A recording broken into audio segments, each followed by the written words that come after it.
ito na po siya. Sasalin ko kasi lalagyan ko na po ng egg.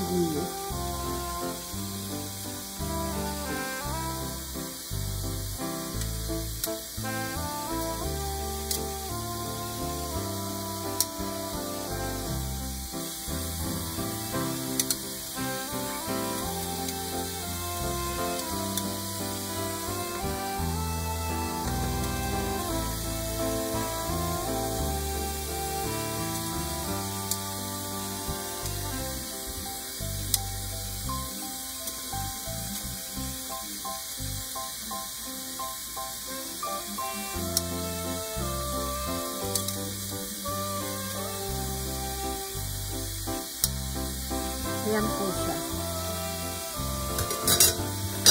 Hahaluin po natin.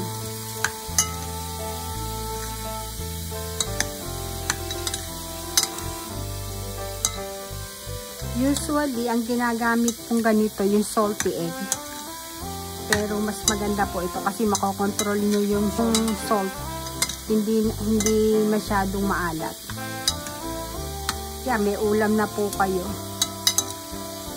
Simpleng-simple lang.